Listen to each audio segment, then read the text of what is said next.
جی السلام علیکم. یہ میری آپ سے 238 یعنی 238ویں ملاقات ہے. امید ہے آپ خیریت سے ہوں گے.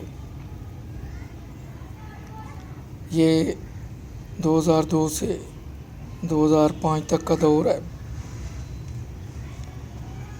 جس میں میں اپنا اسٹور رن کر رہا تھا. ساتھ ساتھ چونکہ ہوٹل پہ جو استعمال ہونے والی چیزیں تھیں اکثر مسالے دال چاول وہ مجھ سے بھی لیے جاتے تھے. پھر اس کے بعد اسی دوران میں توقیر بھائی وہ اپنے نئے مکان میں علیحدہ شفٹ ہو گئے. اب والدہ صاحبہ کے پاس مختار بھائی تھے. تو ان دونوں گھروں میں سامان پہنچانا یہ میرے ملازموں کی ذمہ داری تھی. ان دونوں گھروں میں سے جب بھی فون آتا تو میرے ملازم سامان دینے جاتے. کوئی پابندی نہیں تھی. ہوم سروس اسپیشل سروس تھی.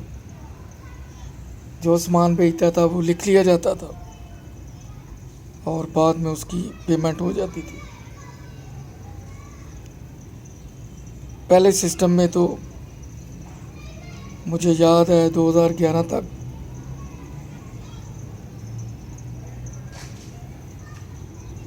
میں بھی ایک ہینڈسم اماؤنٹ والدہ صاحبہ کو ہر مہینے دیتا رہا ان کی خدمت کے لیے جو 8,000 ہر مہینے تھی.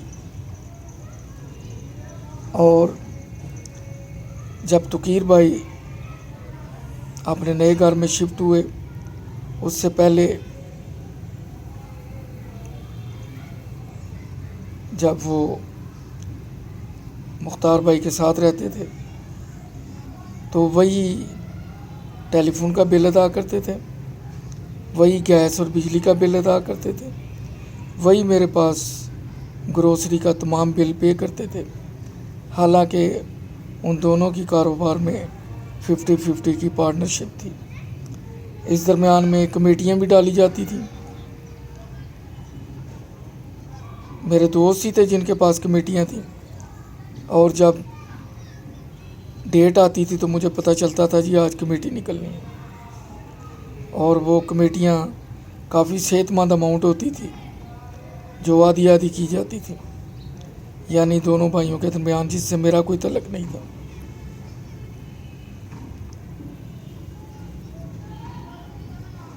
توقیر صاحب کے ساتھ مختار بھائی کی پارٹنرشپ اس حد تک تھی کہ وہ فارغ وقت میں آ کے بیٹھتے تھے. باقی جہاں تک انویسٹمنٹ کا تعلق تھا وہ تمام توقیر بھائی کی تھی. مجھے ان سے کوئی لینا دینا نہیں تھا. وہ دونوں اپنے حال میں خوش تھے, لہذا مجھے ٹانگ اڑانے کی ضرورت نہیں تھی, کوئی سوال و جواب کی بھی ضرورت نہیں تھی. والدہ صاحبہ اللہ جنت نصیب کرے وہ حیات تھیں, ان کی خوشی سب پہ مقدم تھی. پھر بڑے بھائی جان موجود تھے, اگر کوئی سوال جواب ہوتا بھی تو وہ مجھے عدم مداخلت کا مشورہ دیتے. میں کافی حد تک معاملات کو سمجھ کے یہی سوچا کہ میری خاموشی بہتر ہے. آگے چل کے بہت سے معاملات آئے جہاں پہ مجھے خاموش رہنے کا مشورہ دیا گیا. مرکز کمزور ہوتا گیا, صوبے مضبوط ہوتے گئے. اس طرح جب مرکز کمزور ہو جائے, صوبے مضبوط ہو جائیں اور ان پہ کاؤنٹر چیکنگ بھی نہ ہو تو پھر بغاوت کا خطرہ ہر وقت رہتا ہے, سرکشی کا خطرہ ہر وقت موجود رہتا ہے. بینکوں کا نظام ایسے نہیں چلتا.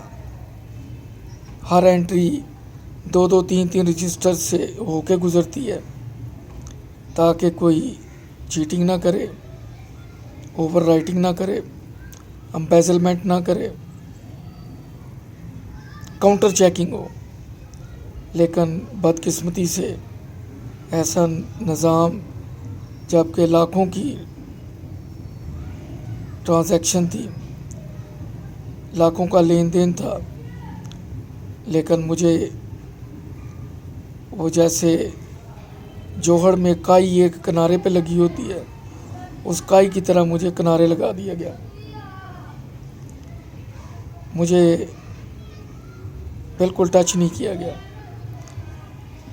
سمپل سی مثال دوں گا کہ اگر میں نے موسم کے حال کا پتہ کرنا ہے تو مجھے پشاور کے نمائندے سے پتہ کرنا پڑے گا۔ لاہور کا نمائندہ پشاور کا موسم نہیں بتا سکتا۔ جس کو پاکستان سے جینون رپورٹ چاہیے تھی، وہ مجھ سے رابطہ قائم کرتا، مجھ سے رائے لیتا، پھر کوئی فیصلہ کرتا۔ پھر فیصلہ سازوں کے شاید اپنی بھی مفاد تھے، وہ بھی نہیں چاہتے تھے کہ میں اس تمام صورتحال سے آگاہ ہوں۔ اچھی بات تھی، اگر کوئی ترقی کر رہا ہے، آگے بڑھ رہا ہے، پرافٹ والے سودے ہو رہے ہیں، تو میرے لیے تو بڑی خوشی کی بات ہے۔ آج بھی اگر ایسا ہے تو بہت اچھی بات ہے۔ لیکن وہ ایسا کام، وہ کوئی بھی فیملی ہو جس سے دوسرے متاثر ہوں، اسے مشورے سے کرنا چاہیے، اس سے اجتناب بھی کرنا چاہیے، اور بڑوں کو اس میں شامل کرنا چاہیے، اور پھر بڑوں کو بھی چاہیے کہ وہ بھی انصاف کا ترازو ہاتھ میں پکڑیں۔ میں ارطغرل کی سیزن 3 کی کل قسط نمبر میرا 34 ہے، وہ دیکھ رہا تھا، تو اس میں کہا کہ حضرت علی کا قول ہے کہ عقل تلوار سے زیادہ کارآمد ہے، عقل کا استعمال بہت ضروری ہے۔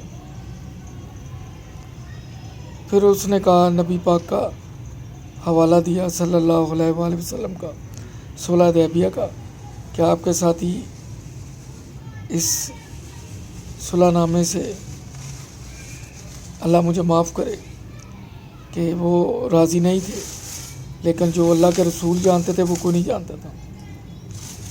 تو ارطغرل نے بھی وہاں پہ عجیب ایک قسم کا صلح نامہ کیا، جو بظاہر گھاٹے کا سودا تھا، لیکن اس نے حکمت عملی سے کام لے کے دشمن کے تمام منصوبوں کو ناکام بنا دیا۔ تو ضروری نہیں آپ ہر وقت جیتیں، کبھی کبھی ہار کو بھی گلے لگانا پڑتا ہے۔ اصل میں جیتتا وہی ہے جو ہارتا ہے۔ جو جیت کے نشے میں چور ہوتا ہے وہ غلطیاں کرتا جاتا ہے، اسے نہیں پتہ ہوتا میں کیا کر رہا ہوں۔ لیکن جو ہارتا ہے وہ سیکھتا بھی جاتا ہے، سنبھالتا بھی جاتا ہے، اور لوگوں کے مائنڈ سیٹ کا بھی اسے پتہ چلتا جاتا ہے کہ کون کتنا فیئر ہے، کس کی کس کے ساتھ افیلیشن ہے۔ ایک اور ارطغرل غازی کی سیریز میں جو خاص بات ہے، ارطغرل میں جو خاص ہے، وہ دشمن کی ہر اگلی چال کو جانتا ہے۔ اللہ تعالیٰ نے، ہے تو وہ ڈرامہ تحریر کیا گیا ہے، لیکن ظاہر ہے کچھ تو وجہ ہوگی کہ وہ کامیاب تھا۔ ایک چرواہا لڑکا تھا، تو اس کو دشمن کی ہر اگلی موو کا پہلے پتہ ہوتا تھا کہ جو امیر ہے اس نے کیا چال چلنی ہے، گورنر نے کیا کرنا ہے، ڈاکوؤں نے کیا کرنا ہے، میرے اپنے قبیلے کے جو ایک دو مفاد پرست ہیں انہوں نے کیا کرنا ہے، جو دوسرے قبیلے کے سردار ہیں انہوں نے اس موقع پہ کیا فیصلہ کرنا ہے۔ وہ اپنے ساتھیوں سے ساری آپشن ڈسکس کرتا تھا اور پیش بندی کر لیتا تھا، جس سے کامیابی اس کا مقدر بنتی تھی۔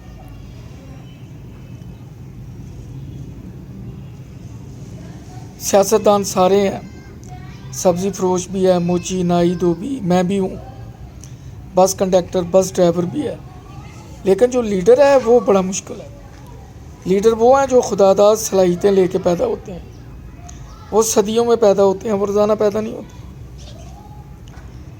اسی طرح جو خاندان کے سربراہ ہوتے ہیں اللہ تعالیٰ نے ان کو خاص بصیرت فرمائی ہوتی ہے، ان کی نگاہ مستقبل پہ ہوتی ہے، اپنے ایک ایک بچے کی عادت اس کے رجحان پہ نظر ہوتی ہے، وہ اسی کے مطابق فیصلہ کرتے ہیں۔ اور پنجابی چ کہندے نے 100 بیماریاں تے ایک کیو، 100 چاچا تے ایک پیو۔ باپ کا نعم البدل نہیں ہے، ایک طرف 100 چچا بھی اکٹھے ہو جائیں تو نہیں ہے۔ اور ماں نال مامے تے پیو نال چاچے، جب تک والدہ زندہ ہے تو ماموں کے رشتے برقرار ہیں، جب تک والد زندہ ہے تو چچے تایوں کے رشتے برقرار ہیں، اس کے بعد کوئی نہیں پوچھتا۔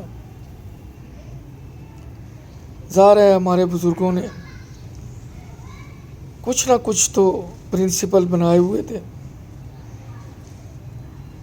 کہ ان کے فیصلے بڑے پختہ ہوتے تھے، دیر پا ہوتے تھے۔ ان کے فیصلے آج بھی مثال ہیں۔ ہم میں شاید قیادت کا فقدان ہے، بصیرت نہیں ہے، پھر ایڈ ہاک بیسس پہ فیصلے ہوتے ہیں، نیپوٹزم ہوتا ہے،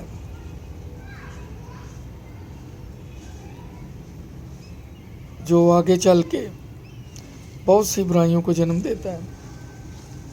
ہمارے اس مشرق کے خطے میں فیملی سسٹم اسی طرح کے ہیں۔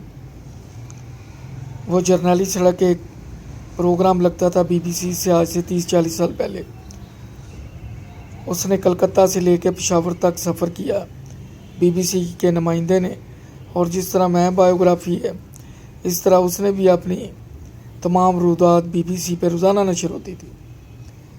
تو ایک تو اس نے کہا کہ پاکستانی کاریگر بہت ہنرمند ہے، یہ ایک مشین کو جب دیکھ لیتے ہیں تو اس طرح کی گھر جا کے پھر بنا لیتے ہیں۔ وہ بتا رہا تھا کہ UK میں پاکستانی بزنس مینوں کا ٹور گیا تھا گوجرانوالہ سے، تو وہ کارخانہ دیکھنا چاہتے تھے۔ انہوں نے کہا جی ایک صورت میں دیکھیں گے کہ آپ سوال جواب نہیں کریں گے کہ یہ مشین کیسے ورک کرتی ہے، لیکن پھر بھی پتہ چلا کہ انہوں نے اپنے ملک میں آ کے اسی طرح کی مشین بنا لی۔ تو دوسرا اس نے کہا کہ برصغیر پاک و ہند میں میں نے دیکھا ہے کہ یہاں بے میل شادی شدہ جوڑے ہیں، اگر لڑکی خوبصورت ہے تو میاں ایسے ہی ہے، اگر میاں خوبصورت ہے تو لڑکی ایسے ہی ہے۔ بہت کم جوڑے ہیں شادی شدہ جو کھڑے ہوں تو دونوں میں خاص فرق نظر نہ آئے۔ بہرطور یہ ہمارے خطے کے کلچر کا ایک حصہ ہے۔ آج بھی ہم اپنے ارد گرد دیکھیں تو کبوتر کبوتروں کے ساتھ اڑتے نظر آئیں گے، بکریاں بکریوں کے ساتھ گھومتی نظر آئیں گی، کوے کووں کے ساتھ اڑتے ہیں۔ تو انگلش کا ایک مقولہ ہے اے مین از نون the society which he keeps, کہ اگر آپ نے دیکھنا ہے کہ یہ آدمی کس طرح کا ہے تو یہ دیکھ لیں کہ وہ کن لوگوں سے اٹھتا بیٹھتا ہے، اس کے ریلیشن کن کے ساتھ ہیں، اس کے مشورہ گار کون ہے، وہ زیادہ وقت کن کے ساتھ گزارتا ہے۔ وہی شہد کی مکھی نے جب بڑھ کی مکھی سے پوچھا کہ تمہیں پھولوں سے خوشبو کیوں نہیں آتی، تو اس نے کہا کہ میں زیادہ وقت گندگی کے ڈھیر پہ رہتی ہوں۔ اس نے کہا پھر تمہیں کبھی خوشبو نہیں آئے گی، کیونکہ تم زیادہ وقت گندگی پہ گزارتی ہو، تمہاری وہ حیثیت ختم ہو گئی ہے جو خوشبو کو سونگھنے والی ہے، لہذا تمہارا مزاج وہ نہیں ہے۔ اس طرح کسی کو بھی پرکھنا ہو تو صرف اتنا دیکھ لیں کہ وہ کن لوگوں کے درمیان اٹھتا بیٹھتا ہے، اسی سے آپ کو اس کی نیچر، اس کے بیہیویئر کا اندازہ ہو جائے گا۔ یہ جنرل سی باتیں ہیں، سب پہ لاگو ہوتی ہیں، ہر گھر کی کہانی ہے۔